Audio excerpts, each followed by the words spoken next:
Yellandu Singareni area పరిధిలో Pusapalli OC ఏర్పాటు కోసం ఎమ్మెల్యే కూరం కనకయ్య ప్రభుత్వం కృషి చేస్తుందని ఐఎన్టీయూసీ ఉపాధ్యక్షులు జె వెంకటేశ్వర్లు సెంట్రల్ నాయకులు గోచికొండ సత్యనారాయణ తెలిపారు. ఓసీని అడ్డుకునేందుకు ఎమ్మెల్యే ఆయన సోదరుడు కృషి చేస్తున్నట్టు మాజీ ఎమ్మెల్యే హరిప్రియ వ్యాఖ్యానించడం పట్ల ఆయన తీవ్ర అభ్యంతరం వ్యక్తం చేశారు. వాస్తవానికి హరిప్రియ ఆధ్వర్యంలోనే ఉపరితల గని ఏర్పాటు జాప్యం జరుగుతూ వచ్చిందన్నారు. తమ ప్రభుత్వం వచ్చిన తర్వాత ఇల్లందు మనుగడ కోసం బొగ్గు గనులకు పుట్టినిల్లు అయిన ఇల్లందు ప్రాంతానికి అన్యాయం జరగకూడదని పూసపల్లి ఉపరితల గని ఏర్పాటు కోసం కృషి చేస్తున్నామని తెలిపారు. ఈ నెల 29వ తేదీన గ్రామ సభలో సమస్యలు పరిష్కరించేలా కృషి చేసి పూసపల్లి ఓసీ ఏర్పాటు కోసం కృషి చేస్తామని, రానున్న సెప్టెంబర్, అక్టోబర్ నాటికే ప్రారంభించేలా కృషి చేస్తున్నామని తెలిపారు. ఈ సమావేశంలో స్టాఫ్ నర్స్ షౌకత్, కేపీ చారి, ఉపేందర్ తదితరులు పాల్గొన్నారు. దాని సందర్భంగా ప్రెస్ మీట్ ఏర్పాటు చేయడం జరిగింది. ఏది ఏమైనా హరిప్రియ మేడం గారు మాజీ ఎమ్మెల్యే, వారు ఎమ్మెల్యేగా చేసి ఉన్నారు. వారు మాట్లాడేటటువంటి మాటలకి ఎలాంటి పొంతన లేకుండా ఆరోపణలు చేయడం జరిగింది. కానీ ఎమ్మెల్యేగా ఉన్నప్పుడు వారు ఏం చేశారు ప్రజలందరికీ తెలుసు, సింగరేణి కార్మికులకు తెలుసు. దానివల్ల మేడం గారిని ఓడించి కాంగ్రెస్ పార్టీకి పట్టం కట్టడం జరిగింది. మళ్ళీ తిరిగి అదే పందాలో మేడం గారు వెళ్తూ ఉన్నారు. ముఖ్యంగా మేడం గారు మాట్లాడింది పూసపల్లి ఓసీ గురించి. ఇవాళ పూసపల్లి ఓసీ రాకపోవడానికి కారణం గౌరవ ఎమ్మెల్యే గారు కనకయ్య గారు అని వారి యొక్క సోదరుడు పేరు చెప్పి వారి యొక్క మీటింగ్లో మాట్లాడటం చాలా హాస్యాస్పదం. ఎందుకంటే ఆ యొక్క పూసపల్లి లేట్ కావడానికి ముఖ్యమైనటువంటి కారణం హరిప్రియ మేడం గారు, వారి యొక్క కూటమి. ఎందుకంటే ఆ రోజు ఇదే పూసపల్లి ఓసీ స్టార్ట్ చేయాలని 2014 నుంచి 17 దాకా దీని మీద ఎక్సర్సైజ్ చేయడం జరిగింది. కానీ వారు రాకుండా ఈ పూసపల్లి ఓసీని C5 కాంట్రాక్టర్కి ఇచ్చుకోవటం, మరి యొక్క KOC PT3ని కూడా అరబిందో కంపెనీకి ఇచ్చుకోవటం, వాళ్ళ ఏజెన్సీ ఏరియాలో ఉన్నటువంటి మైన్ని, అది బొగ్గు కావచ్చు, ఐరన్ ఓర్ కావచ్చు, బాక్సైడ్ కావచ్చు, ఇరీడియం కావచ్చు, ఏ మైన్ అయినా తీయాలి అని అంటే అది కేవలం గిరిజనులతోటి కానీ సింగరేణి కంపెనీతోటి కానీ తీయాలి. కానీ వారు ఆ రోజు గుడ్విల్ కోసం C5 కాంట్రాక్ట్కి ఇవ్వటం, పూసపల్లి ఓసీని, KOCని అరబిందో ఫార్మాస్యూటికల్ కంపెనీకి ఇవ్వటం. దానిపైన కాంగ్రెస్ పార్టీ గెలిచిన తర్వాత ఇమ్మీడియట్గా యాక్షన్ ప్లాన్లోకి వెళ్ళి గౌరవ ఎమ్మెల్యే గారికి ఐఎన్టీయూసీ యూనియన్ నుంచి మేము తెలియజేశాం, అన్న ఈ పూసపల్లి ఓసీ కనుక స్టార్ట్ కాకపోతే ఇల్లందు మనుగడ కష్టమైంది. ఇది కష్టమైనప్పుడు దాంతోపాటు పార్టీ మీద, యూనియన్ మీద అన్ని రకాల ప్రభావాలు పడతాయని తెలియజేయటం, దానికి వారు సానుకూలంగా స్పందించి ఏం చేద్దామని తమరి జర్నలిస్టులందరినీ కలవటం, దానిపైన రకరకాల ఎపిసోడ్స్. మీరు ఇల్లందు మనుగడ కాపాడటానికి గవర్నమెంట్లో ఉన్నటువంటి ఎమ్మెల్యే గారు గవర్నమెంట్ చేయాలని మీరు ఎపిసోడ్స్ ఇవ్వడం జరిగింది. రకరకాల ప్రెస్ నోట్ ద్వారా వారు కూడా ఎమ్మెల్యే గారిని నిత్యం కలవటం, కలిసిన తర్వాత దీని మీద ఎలా వెళ్ళాలి, దీనికి కరుడు సావుకి 100 కారణాలు అన్నట్టు ఈ పూసపల్లి ఓసీ చుట్టూ అనేక రకాల సమస్యలు అల్లుకొని ఉన్నాయి. దానికి ముఖ్యమైనటువంటి కారణం 7, 13 ఎకరాలు, 23 ఎకరాలు అనేది ఒకటి, విజయలక్ష్మి నగర్ అనేది ఒకటి, ROFR 144 ఎకరాల భూమి అనేది ఒకటి. దీనికి అల్లుకొని ఉండటం వల్ల ఒక్కొక్కటి ఛేదించుకుంటూ మేనేజ్మెంట్, గవర్నమెంట్, ఐఎన్టీయూసీ యూనియన్ ముందుకెళ్తున్న తరుణంలో సెప్టెంబర్ కానీ అక్టోబర్లో దీన్ని ఓపెన్ చేసే విధంగా అన్ని రకాల అనుమతులు 90% తీసుకొని రావడం జరిగింది. దాంట్లో ముఖ్యమైనటువంటి అనుమతులు ఏంటి? అది DGMS సేఫ్టీ వారు అనుమతి ఇచ్చారు, DGMS మైన్స్ వాళ్ళు అనుమతి ఇచ్చారు, ఎన్విరాన్మెంటల్ క్లియరెన్స్ ఇచ్చారు, EC ఇచ్చారు. ఇంకా చిన్న చితక MRO గారి ద్వారా వచ్చేటువంటి అనుమతులు 90% అనుమతులు రావటం జరిగింది. ఒకే ఒకటి ఫారెస్ట్ అనేది అది కూడా BRS వాళ్ళు చేయబట్టే ఫారెస్ట్ క్లియరెన్స్ కూడా ఆగటం జరిగింది. దానికి ముఖ్యమైనటువంటి కారణం ఇక్కడ ఉన్నటువంటి 144 ఎకరాలు ROFR పట్టాలు లేకపోయినా దాంట్లో ఉన్నటువంటి కొంతమంది వ్యక్తుల్ని మోటివేషన్ చేసి మీకు MRO గారి ద్వారా, యూనియన్ ద్వారా, పార్టీ ద్వారా మీటింగ్ పెట్టినప్పుడు వ్యతిరేకించండి అని చెప్పడం వల్ల అది ఆగింది. ఇప్పుడు మళ్ళా ఈ నెల మే 29వ తారీఖు నాడు మళ్ళా గ్రామ సభ నిర్వహించబోతా ఉన్నాం. ఎమ్మెల్యే గారి ఆధ్వర్యంలో, సింగరేణి అధికారుల యొక్క ఆధ్వర్యంలో. ప్రియా మేడం గారు బీఆర్ఎస్ పార్టీ అధికారంలో ఉన్నప్పుడు వాళ్ళు చేసినటువంటి పరిస్థితుల వల్ల ఇవాళ త్రోఅవుట్ సింగరేణిలో కూడా ఒక్క బాయి రాకుండా ఎంఎండిఆర్ఎఫ్ అనే యాక్ట్ను పట్టుకొని వచ్చి సెంట్రల్ గవర్నమెంట్కి సపోర్ట్ చేయటం వల్ల ఇవాళ సింగరేణి వ్యాప్తంగానే కాకుండా దేశవ్యాప్తంగా కూడా కాంగ్రెస్ పరిపాలిస్తున్నటువంటి రాష్ట్రాల్లో ఏ మైన్ వచ్చేటటువంటి పరిస్థితి లేదు. కానీ మరొక్కసారి గౌరవ మాజీ ఎమ్మెల్యే గారికి తెలియజేస్తా ఉన్నాం, హరిప్రియ గారికి, శుద్ధపూస మాటలు మాట్లాడబాకండి.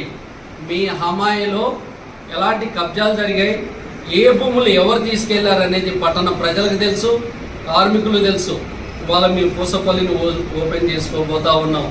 అది కేవలం కనకయ్య గారు, గవర్నమెంట్, ఉప ముఖ్యమంత్రి భట్టి గారి వల్ల మాత్రమే జరుగుతూ ఉన్నది. మీకు ఓపెన్ చేసి చూపిస్తాం. దానికి ఎమ్మెల్యే గారి బాధ్యత కానీ, ఇవాళ సురేంద్ర గారి బాధ్యత కానీ ఎలాంటిది లేదు. అబద్ధాలు ఆడబాకండి, నిజాల వైపు రండి.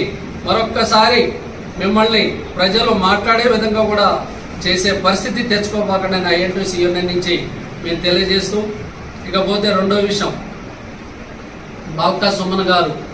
మరి ఎక్కడ బాల్కా సుమన్ గారు, ఎక్కడ ఈ సింగరేణి భవన్, ఎక్కడ సింగరేణి కాలరీసు, ఎక్కడ జిఎం ఆఫీసులు అండి? ఇవాళ సింగరేణి భవనాలు కూల్చేయండి. సింగరేణి ఏదైతే బొగ్గును తీసుకొని వెళ్తుందో ఆ రైల్వే పట్టాలని పలగొట్టండి. సింగరేణి ఆస్తులు ధ్వంసం చేయమని చెప్పి బాల్కా సుమన్ మాజీ ఎమ్మెల్యే గారు మాట్లాడటం ఎంత మట్టి కరెక్ట్ అండి? అది ఇవాళ మీ యొక్క ఉద్రేకమైనటువంటి మీటింగులు, మీ యొక్క ఉద్రేకమైనటువంటి మాటల వల్ల, కేసీఆర్ గారు ఆ రోజు ఉద్యమంలో ఇచ్చినటువంటి స్పీచ్ వల్ల 1200 మంది నిరుద్యోగులు వాళ్ళు ప్రాణాలు తీసుకొని బలిపశువులు అయ్యారు. దానివల్ల రాష్ట్రం వచ్చింది. మీరు సాధించడం వల్ల రాష్ట్రం రాలే. వాళ్ళని భవిష్యత్తు లేకుండా వాళ్ళని తరిమి కొట్టేటటువంటి రోజులు రాబోతూ ఉన్నాయి. ఇవాళ మీ పార్టీ, మీ యొక్క టీబీజీకేసీ యూనియన్ ఏ పరిస్థితిలో ఉందో తెలుసుకోండి. సింగరేణి కార్మికులు, పట్టణ ప్రజలు, ఇవాళ తెలంగాణలో ఉన్నటువంటి 4 కోట్ల మంది కూడా చూస్తూ ఉన్నారు. బాల్కా సుమన్ గారు మరొకసారి మిమ్మల్ని తరిమి కొట్టి జైలుకు పంపించారు. ఇలాంటి ఉద్రేకపరమైనటువంటి మాటలు మాట్లాడబాకండి. వాస్తవాలు మాట్లాడాలి, అబద్ధాలు వద్దు. ఏదైనా ఉండేదంటే వాస్తవాలు మాట్లాడాలి. మరి వారు వేసింది ఏముంది ఇల్లు, అందుకని అది నేను పుస్తకం చేస్తున్నా. ఇదే కొర్రం కనకయ్య గారు మొట్టమొదటిగా ఎమ్మెల్యేగా మనకు గెలిచిన తర్వాత 2017లో ఇదే స్టెప్పెట్ మైండ్, మరి అది మూతపడతా ఉంది. మరి ఇట్లా సంగతి అని చెప్పేసరికి అఖిలపక్షాన్ని తీసుకొని పోయేసి మరి అప్పుడున్న ముఖ్యమంత్రి గారితో, ఉమానాగేశ్వరరావు గారితో మాట్లాడించి మరి దాని ఎక్స్టెన్షన్, దాని లైఫ్ని పెంచిందా లేదా కొర్రం కనకయ్య గారు. అలానే 2004లో ఇదే జేకబ్ ఓసి మీరందరూ వచ్చారు, ఇది బంద్ అవుతుంది ఇట్లా సంగతి అది ఇది అని చెప్పేసినప్పుడు మరి కొర్రం కనకయ్య గారు మనందరినీ తీసుకెళ్ళి సుమారుగా 2-3 గంటలు అందరినీ జీబులో తీసుకొని పోయేసి బేస్ వర్కర్ తీసుకెళ్ళి ఏంటి అని మొత్తం చేసి దీనికి సంబంధించిన నివేదిక మన రాష్ట్ర మంత్రివర్యులు పొంగులేటి శ్రీనివాసరెడ్డి గారికి, భట్టి గారికి, అలానే మన ముఖ్యమంత్రి గారికి, వీళ్ళందరూ కూడా ఇక్కడ ఉన్న వాస్తవాలు తెలియజేసి మళ్ళీ 1 సంవత్సరం ఎక్స్టెన్షన్ తీసుకొచ్చారు. మరి దీని చుట్టూ కూడా మరి భూములు ఉన్నాయి, అన్నీ ఉన్నాయి. మరి ఆ సమయంలో మరి కనకయ్య గారు బ్రదర్ కూడా మరి భూములు కబ్జా చేసుకోవాలి కదా. ఆర్ఆర్ ప్యాకేజ్ ఇచ్చారు. ఆర్ఆర్ ప్యాకేజ్లో కూడా మరి భూములు ఉండే కదా. మరి అప్పుడైనా కూడా మన ఎమ్మెల్యే గారు కబ్జా చేసుకోవచ్చు కదా. మరి వారు గెలిచిన తర్వాత, మా కాంగ్రెస్ పార్టీ నుంచి పోయిన తర్వాత ఆర్ఆర్ ప్యాకేజీలో ఉన్న తన పేరు మీద ఉన్న ట్రస్ట్ బోర్డు ఒక గృహం ఉంది. మరి అది కబ్జానా, సింగరేణి ఇచ్చిందా? ఒకవేళ కబ్జానా కాదన్నది ఆమె తేల్చి చెప్పాలి మాకు. రెండోది టేక్లపల్లి, మీరందరికీ తెలుసు, టేక్లపల్లిలో ఒక హాస్పిటల్ ఉంది. వారి ప్లేస్ ఎంత, గవర్నమెంట్ భూమి ఎంత, ఎట్లా కట్టారు? మరి అది దానికి సంబంధించింది కూడా వారి నిజాలు చెప్పాలి. నాలుగోది, వారు ఎమ్మెల్యేగా ఇది టీఆర్ఎస్లోకి వెళ్ళిపోయిన తర్వాత మరి సింగరేణిలో 2-3 లారీల స్క్రాప్ మరి ఎవరు తీసుకెళ్లారు? ఆ సమయంలో కూడా పేపర్లో వచ్చింది. మరి దాని మీద ఎంక్వైరీ చేయలేదు, అది కూడా బయట పెట్టాలి. ఇకపోతే కేఓసి టీలో పోయవడం ఓసి ఉంది, అక్కడ సంబంధించిన కొన్ని భూములు ఉన్నాయి, ఎవరి బినామీ పేర్ల మీద ఉన్నాయి. ఎందుకంటే మా ఎమ్మెల్యే గారి మీద మీరు చెప్పారు కాబట్టి అవి ఉన్నాయా లేవని మీరే ప్రూఫ్స్ తీసుకొని చూపి ఇవి ఉన్నాయని చెప్పాలి. ఇప్పుడు మేమైతే చెప్తున్నాం, మేము ఎమ్మెల్యే గారు ఏదైతే వాస్తవాలు మేము ఏం చెప్తున్నామో దాని మీద మీరు ఎంక్వైరీ చేసుకోవచ్చు, ఏది వాస్తవం ఏది అవాస్తవం అనేది. అలా పోతే ఇంకోపోతే జేకే5 ఎక్స్టెన్షన్ ఏదైతే ఉందో, ఏది మన పూసబెల్లి అని చెప్తున్నారు కదా, ఇప్పుడు దాంట్లో సిఎస్పికి సంబంధించిన ఒక వ్యక్తి ఉన్నాడు, పేరు నేను చెప్పను, మీకు అందరూ అర్థమై ఉంటుంది. మాజీ కౌన్సిలర్ సమేత ఉంది, మాజీ సర్పంచ్. మరి వారి పేరు మీద బినామీ పేర్ల మీద మరి అక్కడ కొన్ని భూములు ఉన్నాయి. మరి పట్టా గిట్టాలు మొత్తం చూపించాలి కదా, ఎప్పుడు వాళ్ళ మీద అయింది ఏంది అనేది. మరి అవి కూడా ఎవరి హ్యాండ్లో జరిగినాయి, ఎందుకు జరిగినాయి, దాని మీద ఎంక్వైరీ పెట్టాలి కదా, అది కూడా ఎంక్వైరీ పెట్టాలా. ఇంకొకటి, ఈ మధ్య కాలంలో ఒక ఫారెస్ట్ ఆఫీసర్ వాళ్ళు చేసిన తప్పులకు ఒక ఫారెస్ట్ ఆఫీసర్ డిస్మిస్ అయ్యాడు. ఒక సర్వే నెంబర్ అయిపోయి ఈ సర్వే నెంబర్లో ఇది ఉందని చెప్పేసి ఆ కబ్జాకు సంబంధించిన ప్లేస్లో తను చేయటం వల్ల ఉద్యోగం కోల్పోయాడు, ఆ జీవితాన్ని కోల్పోయాడు. అది ఎవరి హాయంలో జరిగింది, ఎందుకు జరిగింది, ఇది బయట పెట్టాలి. కనకయ్య గారి మీద, కనకయ్య గారి తమ్ముడి మీద ప్లస్ సింగరెడ్డి మీద మాట్లాడేటప్పుడు కొంచెం జాగ్రత్త మాట్లాడాల్సిందిగా వాళ్ళకి నేను సలహా ఇస్తున్నా. ఏదైనా ఉండేది ఉంటే వాస్తవాలు చెప్పండి, ఒకవేళ మా తప్పులు ఏముంటుందంటే మేము చేసుకుంటాం. మేము అడిగిన వాటికి అన్నింటి కూడా మీరు ఆన్సర్ చెప్పాల్సిందిగా కోరుకుంటూ ఈ అవకాశం ఇచ్చిన మీ అందరికి ధన్యవాదాలు చెప్పి ముగిస్తున్నాను. జై ఏపీసీ, జై కాంగ్రెస్.